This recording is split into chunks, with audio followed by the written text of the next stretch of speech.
Welcome to Autism in Black Live. We are rooted in advocacy, not fear, rooted in truth, not stigma.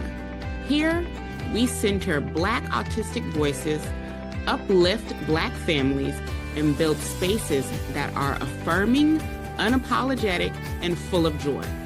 Whether you are a parent, professional, or autistic adult, this is your space.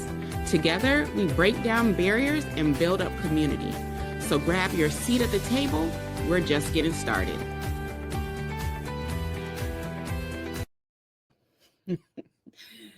Hi, happy Monday, everyone. I am Maria Davis Pierre, CEO and founder of Autism in Black, here with... What's going on, AIB community? You're truly Dr. Davis Pierre, co-founder of Autism in Black. Welcome. Welcome to episode 8 of our Vision to Venue series. And today's theme is vision. Is that what our theme is today, Dr. Berry? Mm-hmm. And before we start, y'all know what to do. You are locked in to our social media. If you've been rocking with us past few episodes, you know that this episode also goes public on our YouTube channel, and our goal is to get Maria to 1,000 subscribers at the YouTube channel by the end of this series. So y'all need to head over, link is in the bio, head over to the YouTube channel, subscribe, like, hit the notification bell. That way when we do post, you can run over there. And if you've missed any of the episodes, right now this is episode 8, if you missed any of the past episodes, it's all available. It's all gonna be in one playlist. You can kind of rock out. So make sure you go ahead, hit the YouTube page, subscribe. I don't care if you're at Facebook. I don't care if you're on Instagram. Go to our YouTube page. Even if you don't use YouTube like that, subscribe so we can run our numbers up. Please and thank you. Thank you for those who have took the time out to subscribe, since we have been encouraging this last week because our numbers are going up. So please go to that Autism in Black YouTube page and hit that subscribe button. All right. Let's get into it. Dr. Berry, we are going to be talking about vision. That's our Monday theme. So today we are talking about what, Dr. Berry?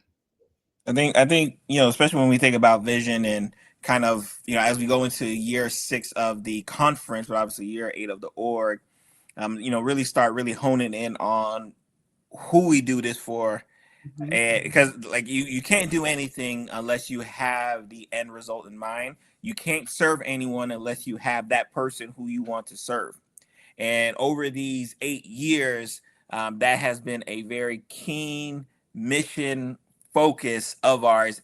I think it's a little bit easier because we've been so focused. I know sometimes people think you got to be very general. You got to please everybody.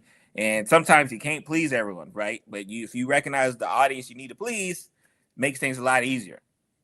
Dr. Berry, you keep saying 8, 9 years. 9 years? Man, that's moving, y'all.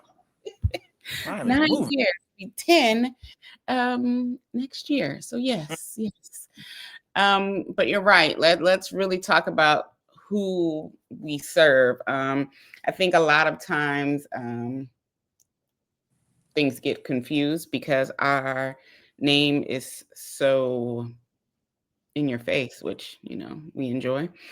But when we talk about who we serve, who this conference is for, conference happening April 17th through the 19th here in West Palm Beach, Florida, or virtually, get your tickets at the link scrolling across the screen.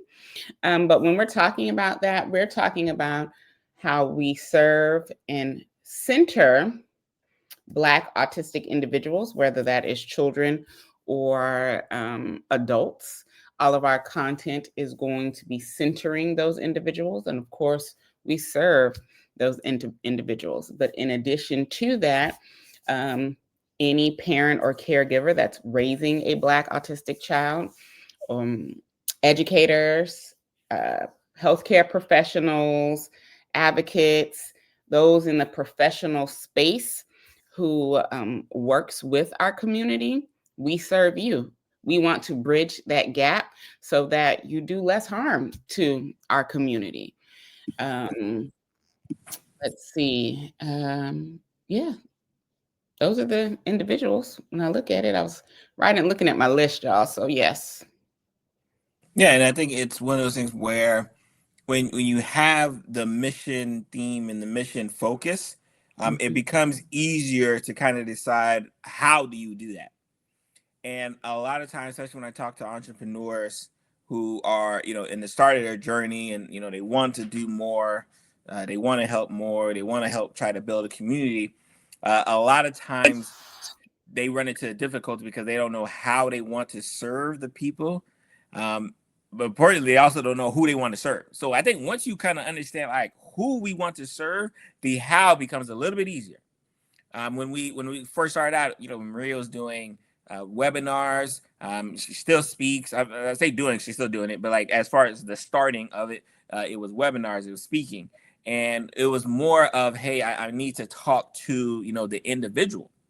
And what we saw is that she was doing a lot of talking to the individual, but she was also running into roadblocks from an organizational standpoint. There was a lot of organizational obstacles. Then she had to kind of turn her focus and say, all right, I need to also talk to organizations and businesses as well. So then it was like, all right, I got to talk to them as well, because clearly if I just talk to us in our community and just give us the game, it only means so much if I'm not talking to the people who are making the rules, who are making the decisions, who are putting the continued obstacles in our way. Exactly. And that's the systematic approach. The systems that are not built for us continue to harm us. And if we're not, going at these systems, then it just makes it harder, because we are equipped with the information. But if the organizations and the systems are not, then that just makes it harder for us. So, yeah, we had to shift that focus to more of that business to business, to go in there.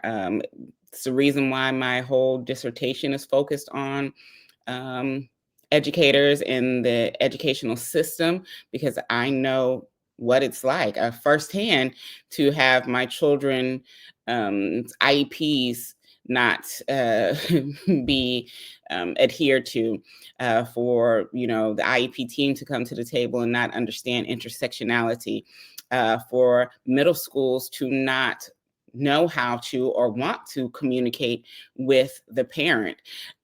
So a lot of my work that I do is based on, well, not a lot of it, all of it is based on my lived experience. So when I'm talking to these organizations, whether that be me from my professional hat, me from my parent hat, or me from my late diagnosed autistic hat, then I feel like I'm bridging that gap. So when we talk about who Autism in Black serves, really it's any and everyone who wants to bridge that gap for the Black disability community. And if that is something that you care about, if that's something that you're passionate about, then you're in the right place. And I think that's important, especially when you hear that sentence, because a lot of times when we say, hey, we're looking to work with people who want to help bridge that gap, we're not saying we only want to work with Black folks. Right? Mm-hmm. We just Mm-hmm. letting you know that at the end of the road, Black folks need to prosper. Black Yes. folks need to benefit. Yes. But we understand, and again, we had to do it because when we started looking at it systematically, we understood that the majority of people in that system are not Black. Mm-mm. That was just the reality that it is. So I think it's sometimes comical, and we'll talk more Friday on a weekly kind of Q&A, where people are still like concerned that we're alienating those who are not in the Black community because we just happen to be autism and Black. Exactly. And yes, we will definitely talk about it on our Q&A. So if you've left some comments, not so good comments or whatever, you'll be highlighted on Friday, and we are going to dig deeper into that, because it seems like there is a disconnect no matter what our messaging is, no matter how we say, oh, any and everybody is welcome. There's still an issue, and a lot of it really has to do with the name of our event and with the name of our organization. And some people can't see past that. At the end of the day, just like I said on Friday, we will always center Black voices here. That's what we do. That's who we are. And when we're talking about bridging that gap, we know that people need to understand that our voices matter and they need to listen to us, because how are you going to make decisions? How are you going to do whatever it is you do if you're not listening to the actual community that you're working within? Yep. Yeah, I think that's where it's a divide, but it's a divide that we have no problem continuing to educate on. Because again, at the end of the day, we understand what the goal is. We understand what the goal is and who the goal is for, right? It's for those individuals who historically have, not been talked to, who have been talked around, Yes. where interventions have been purposely evaded from.